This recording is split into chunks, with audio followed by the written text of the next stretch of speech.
Vanakkam, Dobry Din, Buono Gunata, Guten Tag, Makadini, and welcome to Group 3's presentation.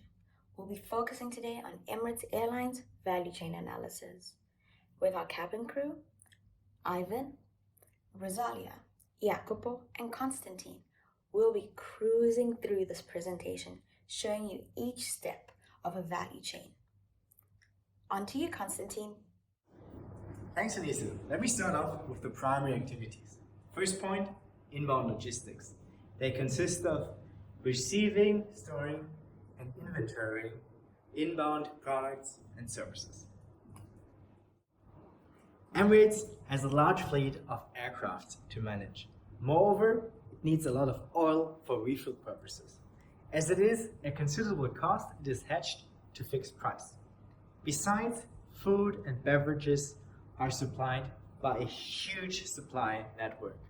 Also, Emirates is very keen about training their staff. A great strength is their global hub, the Dubai airport. With its exclusivity rights in Terminal 3, they can scale up large and use economies of scale to get the input goods in at a very low cost. So, what can Emirates do to improve the inbound logistics? I want to keep it simple. Extend exclusivity rights to other major airports worldwide. Now let's move on to the second activity, operations. After analyzing a service, we look into the customer process of a flight. This process can be divided into two parts: the self-service part and the part where Emirates employees are needed. The first two steps are fully automated and consist of the booking process and the check-in, which is online. At the airport, the first time employees are needed and are seen visible. That's at baggage drop. Then in the lounges, it's mostly self-service again.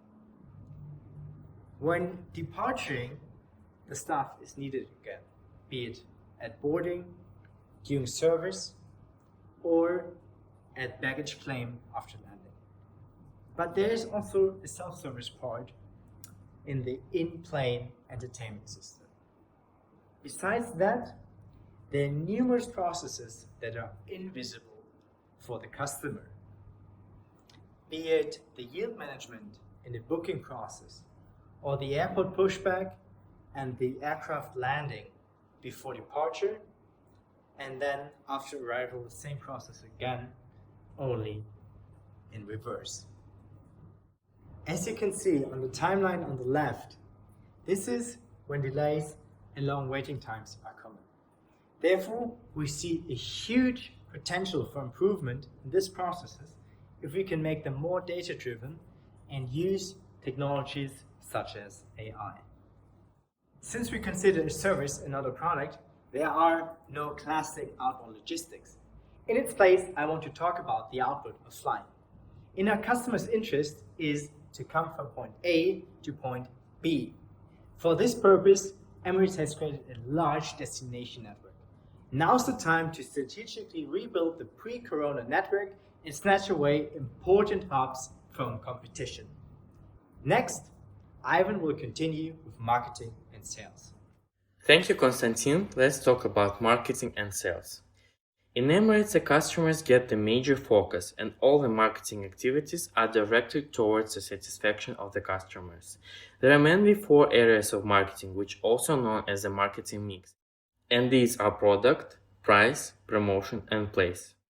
Product of the company is a flight service. For Emirates, the service is the main way to interact and satisfy the customers and give them the best journey. It has 2 high-class varieties of the aircraft. 70% of the aircraft provides the Wi-Fi. By the way, Emirates was the first airline who gave their customers entertainment screens for all classes, showers in the skies, and luxurious private suites. Price is another important component, and it directly affects the choice of the customers. Comparing the company with competitors, even the cheapest tickets gives customers excellent service. There are 3 classes in Emirates: Coral Economy Class for people who are looking for economic travel. Pearl Business Class is planned especially for business executives, which provides them with the division for privacy. Diamond First Class includes all the luxurious services, provides comfortable seats that can be converted into a bed, in-seat minibar. Emirates have long and short-term promotional programs, attract the passenger for visiting the airlines. The promotional campaigns consist of advertisement, promotional events, sponsorship, media relationship, etc. For advertisement purposes, they use the mailing campaign to the agents, mini canvassing, and use internet for add the new services. For the promotional purpose, Emirates use roadshows, organize cultural festivals, offer a discount offer during Dubai shopping festivals.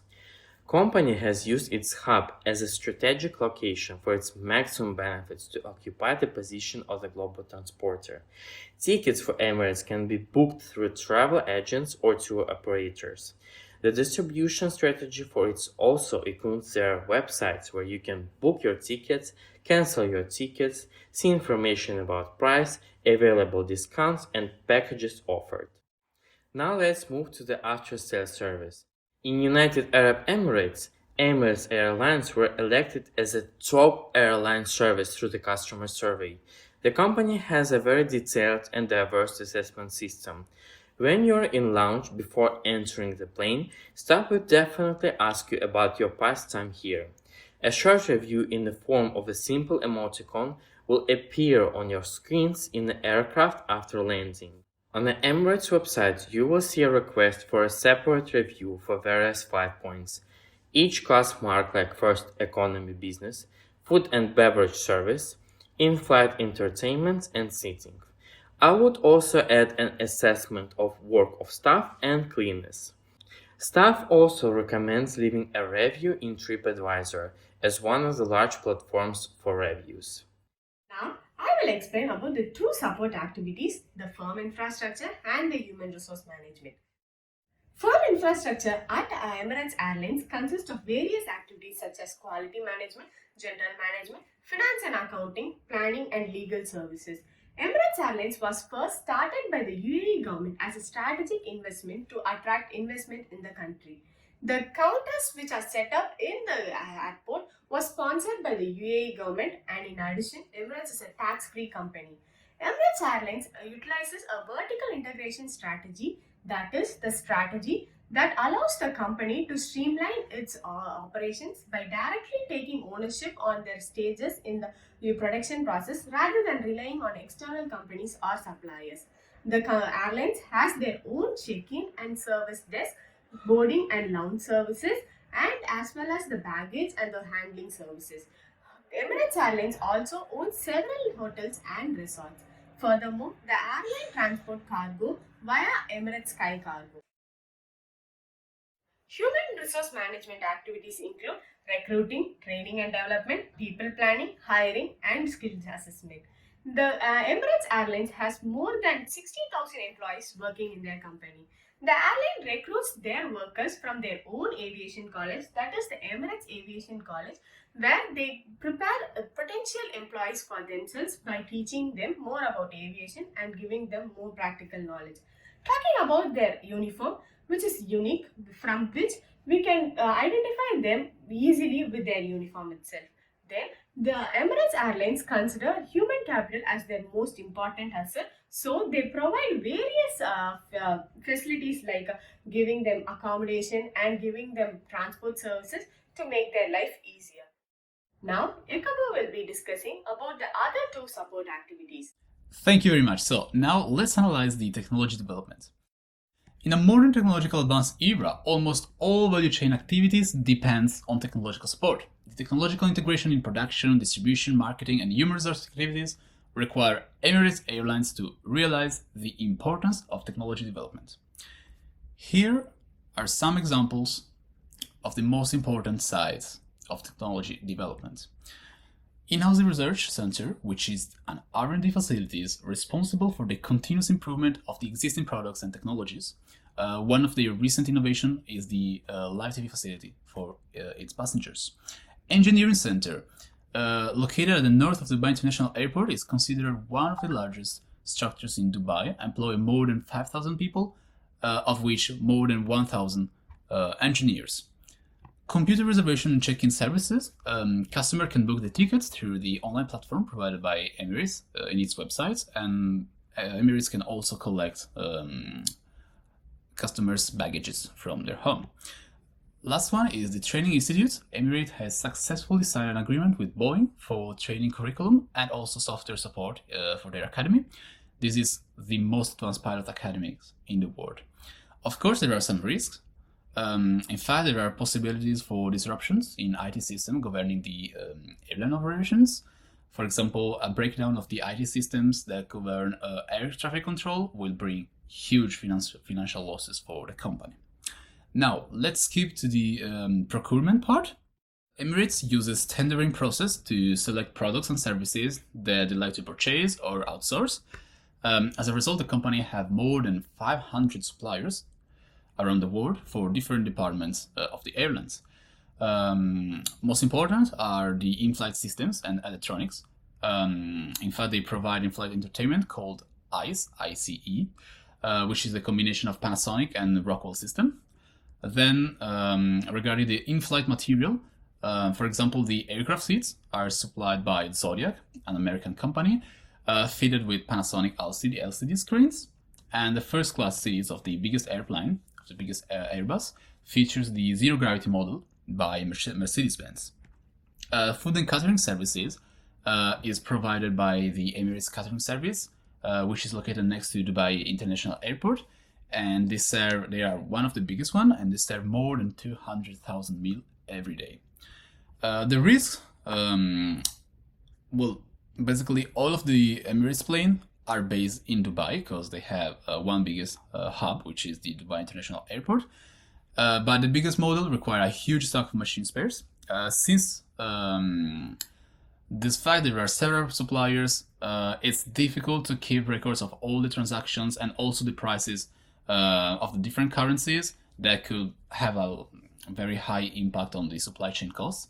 To mitigate this fact, product supply agreements are signed between the Emirates procurement team and the suppliers to ensure that aircraft parts are always of top quality and delivered on time. Now, we've almost discussed the whole value chain. It's now important to look at margin. How do we calculate margin? For Emirates Airline, we look at employee costs, airport operations direct costs, in-flight catering costs, travel services costs, and there's some other operating costs in there. And from there, we're able to understand whether we're functioning at a profit or a loss. In 2021, Emirates Airline faced a loss for the first time in decades of about 1,857 million dirhams. According to 2022's mid-year report, Emirates Airlines is projected to end the year in a profit. The profit is expected to be at about 160 million dirhams. What caused this loss in 2021 and what is looking into the profits of 2022? Let's get into it. In 2021, Emirates Airlines was still immensely affected by COVID-19. They had to retrench about 1/3 of their company's employees. They carried 88% less passengers and had to pay about 8,000 million dirhams in company refunds. How did they overturn that? In 2022, there was an increase in seat capacity, relaxation of COVID-19 restrictions, and an increase in the need for international travel. Okay, let's talk problem solutions from looking at 2021 and 2022. What are ways for margin to stay up? They could buy airport parts in bulk from Boeing. The government could supply oil directly rather than buying from other oil companies such as Shell. They could keep ticket prices the same whilst doing all of this, but cut costs on delivery and network. By doing this, they're able to keep profits up by cutting costs in other areas that affect the margin.